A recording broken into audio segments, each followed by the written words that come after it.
ძველი წელთაღრიცხვის მე-4-მე-3 საუკუნეების მიჯნაზე ჩამოყალიბდა ქართლის, იგივე იბერიის სამეფო.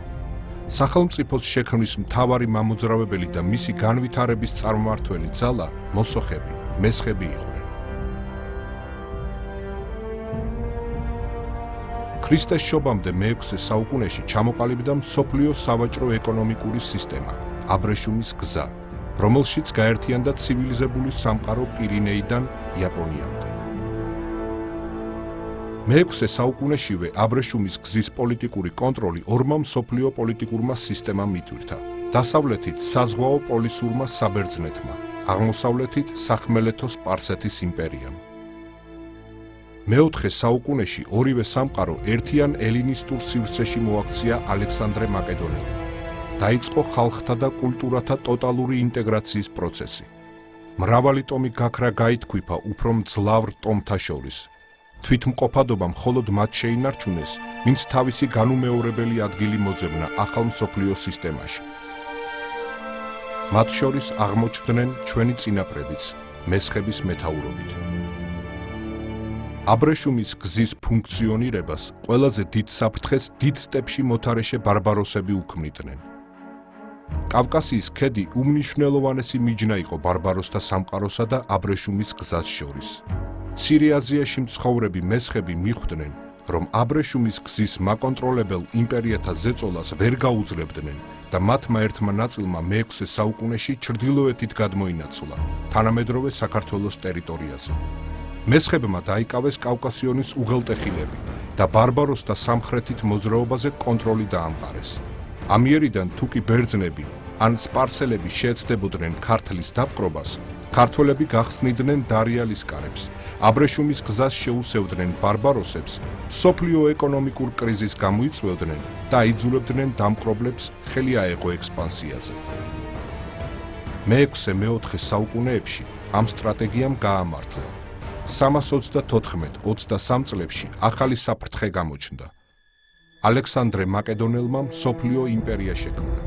მისი სატრაპი აზონი ქართლში შემოვიდა. ამ პერიოდში ჩვენი წინაპრები არ იცნობდნენ მონარქიას და გვაროვნულ მამასახლისური სისტემით ცხოვრობდნენ.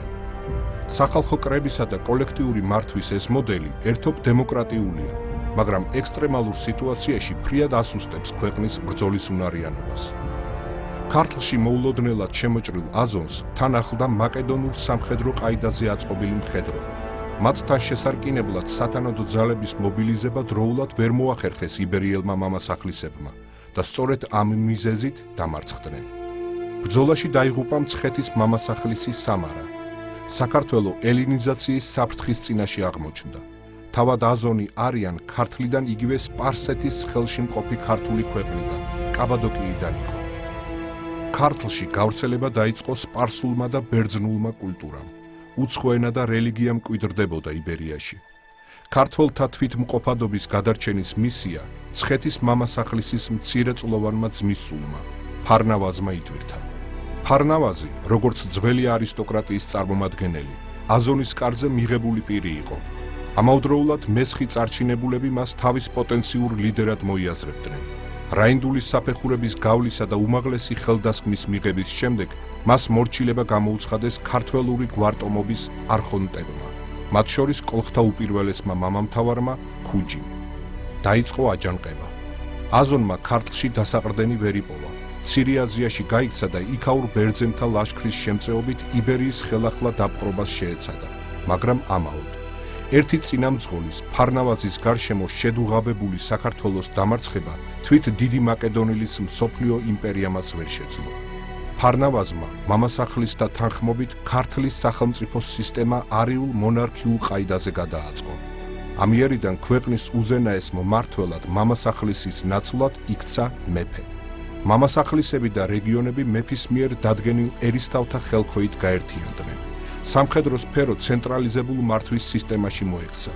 სახელმწიფო ენად გამოცხადდა ქართული. შეიქმნა ქართული დამწერლობა. შვიდობიანობის დროს ტრადიციული ფუნქცია შეინარჩუნა სახალხო კრებამ. ვატიკანის ცნობების თანახმად ფარნავაზი ქრისტეს შობამდე 299 წელს გარდაიცვალა, მაგრამ მისმა გვარმა 900 წელი იმეფა.